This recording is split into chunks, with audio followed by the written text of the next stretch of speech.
Hi, my name is Borawski. I'm the export manager in SaMASZ, Poland.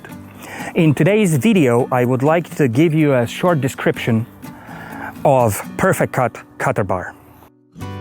In this video, we will talk about the PerfectCUT cutter bar, which is designed for a heavy-duty operation.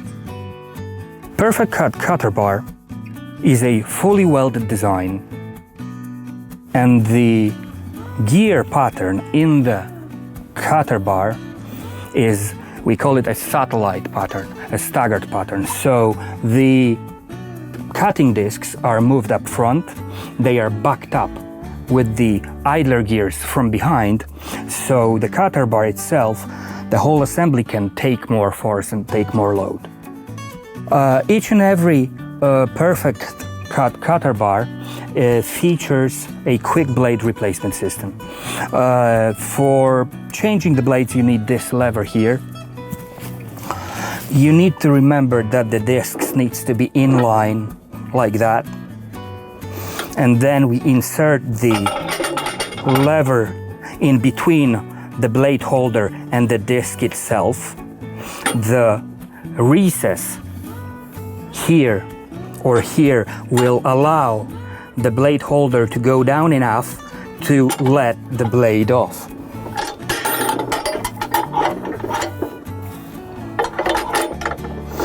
So, like you can see, changing of blades on the cutting unit is a matter of minutes.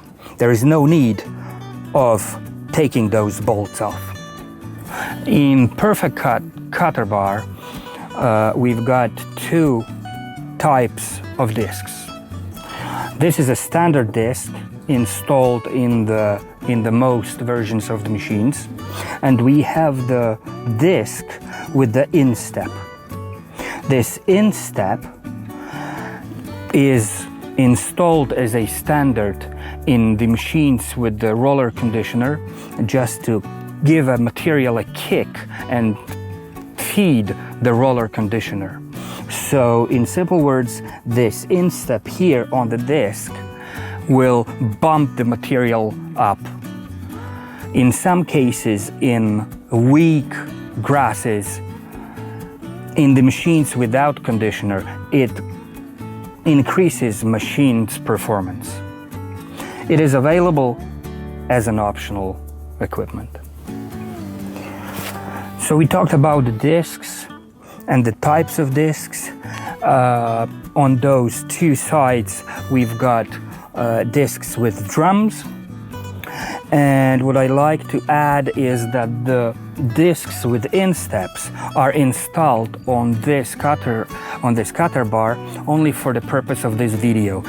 So in normal use, the machine is equipped with all standard discs. Okay, so I showed you how easy it is to change blades in the PerfectCUT cutting unit.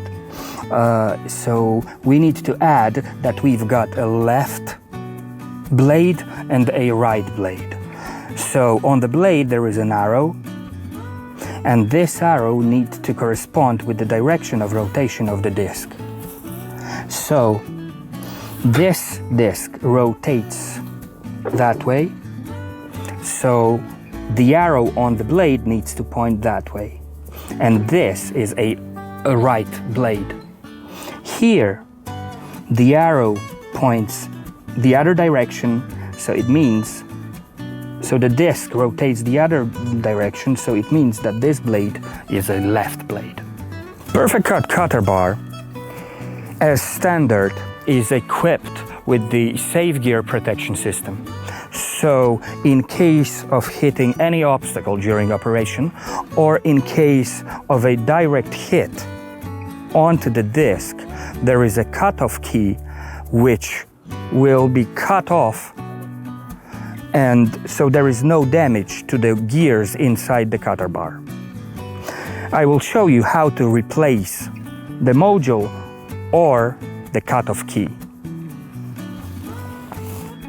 To replace the cutoff key or to change the disc module, we need to take the cutting disc off. In order to do it, we need to remove those 4 bolts here.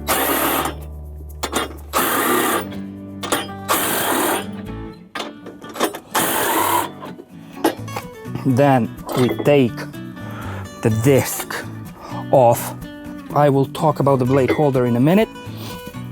So we've got a disc module here, right? So to replace the disc module, we need to take those 5 nuts off. The shape of the top hub makes it easier to remove the nuts.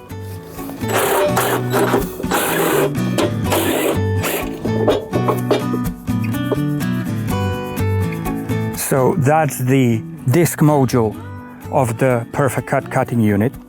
Like you can see here, we've got a keyway. In that keyway, we have a cutoff key installed. It is secured with the snap ring here. So in case of hitting any obstacle, this cutoff key will get sheared. We've got another key in the top part of the shaft here, but it only holds the top hub in position. So the one which is actually works as a safety is the bottom one. Once we replaced the cutoff key, we need to reinstall the disc module.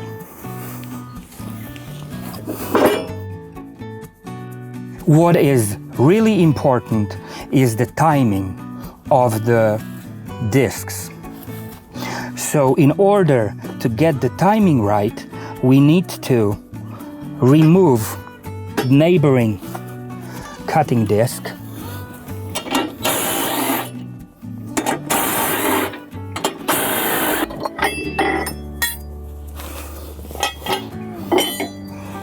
So once we removed the neighboring cutting disc, we need to make sure that holes in the top hub of the GUT module need to line up with the holes on the module that we have changed.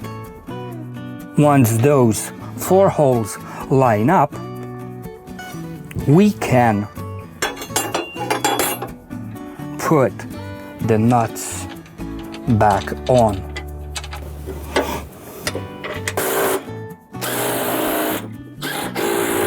All the nuts need to be torqued with the torque wrench. The force for those 5 nuts is 85 Newton meters. It is important not to over-tighten those nuts because the studs sticking out from the cutter bar shell are really difficult to replace once it turns in the cutter bar. So 85 Newton meters on those 5 nuts here. What is important about the disc modules is that they have different types of top hubs. We've got 5 different types of top hubs, and the position of those modules or top hubs is in the spare parts catalog. So when you want to replace the disc module, always refer to the spare parts book to check if the top hub is the one that should be installed in that position. Type of the top hub is marked with the proper letter in this place. In this particular situation, we've got a right top hub. So once we have this part of the cutting unit exposed, so I can tell you about the other features of this cutting unit. So like you can see here, those 2 pins and bolts hold the idler gears in position. So the gear pattern and layout of the gears inside the cutter bar, we call it a satellite.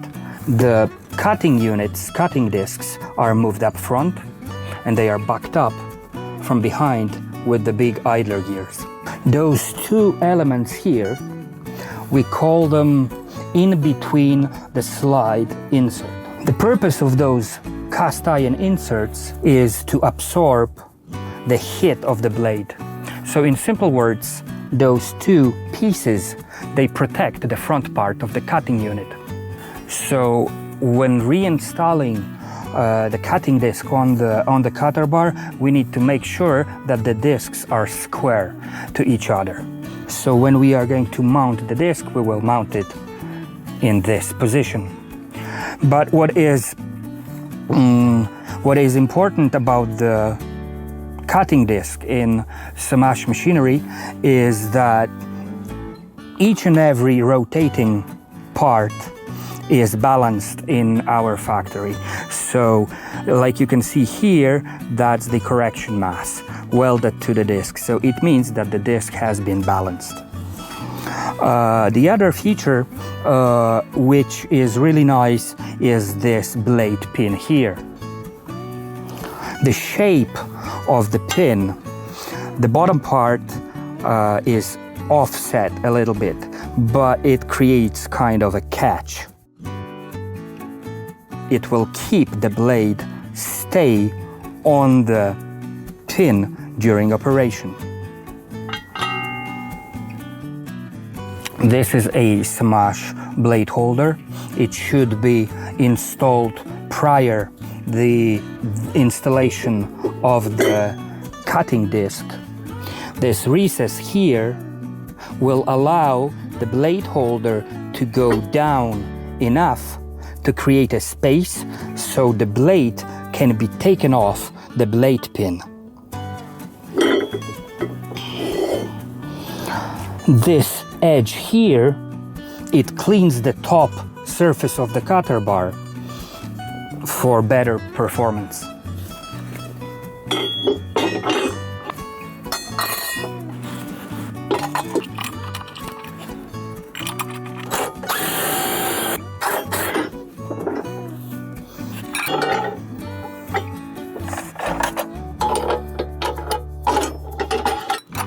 As it comes to the cutter bar maintenance, we recommend to change the oil after first 50 hours, then after 500 hours, or at least once a season.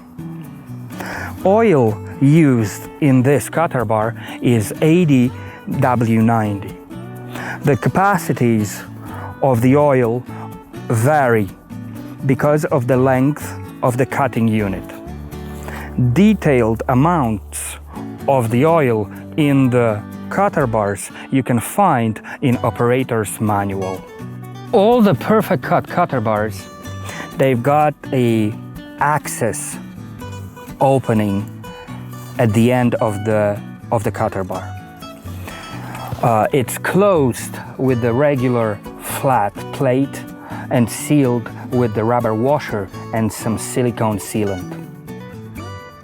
Because this is a welded design, the only way to change the gears or to change the oil or to do any service jobs to the elements or parts inside is through that access here. So for example, when we want to change the oil, we recommend to do it through that service opening here. What we need to do, we need to put some kind of stand or support underneath the cutter bar from the gearbox side, rest everything down so it creates an angle. Then we open up the cutter bar, we remove the plate and the rubber seal, and we let the oil out. Remember that it's faster to drain the oil from the cutter bar when you will do it once the oil is warm. So we recommend to run the cutter bar for 10 minutes or so just to warm up the oil so you can drain it completely. So once we drain the oil from the cutter bar, we need to reinstall the cutter bar enclosure, use silicone sealant and a rubber washer, and then we need to fill the cutter bar with oil. We can do it through the check plug here, or if we want to do it faster, then we can do it through the hole where the disc module is installed. So in order to do it, we need to remove the cutting disc and then take the module out, put the oil into the cutter bar, and then put everything back. Like we can see here, the PerfectCUT cutting unit is fully protected and fully covered from the underside. So we have the cutting unit in upward position. What we can see here is that the cutter bar itself is protected or covered by 2 layers of metal. That's the first layer of metal. This is a sliding skid which fully covers the whole underside of the cutter bar. And then the second layer, installed as a standard equipment, is this wear plate, which has a first contact with the ground. In the place of those wear plates, we can install topping skids or double topping skids. If we want to cut higher, to get above a rock level, or simply if the cutting height is higher. If we want to change a wear plate or install a topping skid, is fairly easy to do it, because you need to undo those 2 bolts and nuts here, then place the front part of the topping skid or the wear plate in the slide slot, and then secure it back with the bolt and nut from the rear side. We need to remember that the last wear plate or topping skid is different. We call it the outer skid or the outer plate, because on the other side there is a gearbox, so there is no chance that we can secure the bolt with the nut from the other side. So the outer skid has got only 2 bolts to fasten it to the cutter bar. What is worth to mention, that in PerfectCUT cutter bar we have those in between slide inserts. Those inserts are made of cast iron, so they are soft and they will absorb the force of the blade once the blade is bent. So in the other words, those inserts, they protect the front part of the cutting unit. Those inserts are welded to the cutter bar's lip. So when you need to replace it, you need to cut it out and weld the new insert back in. Cutter bar is really well protected from the underside, which makes it one of the most durable and the strongest cutter bars available on the market at the moment. SaMASZ is among the companies who offers 2 lines of cutter bars. This one is the heavy-duty one called PerfectCUT. We have EcoCut cutter bar, which is designed for lighter operations. This is a bolted design of the cutting unit. I will talk about the features of that design in a different video. So, thank you for your time and attention. If you have any concerns or any questions in regards to the operation or of the cutting unit or the whole machine, always consult operator's manual or contact SaMASZ directly.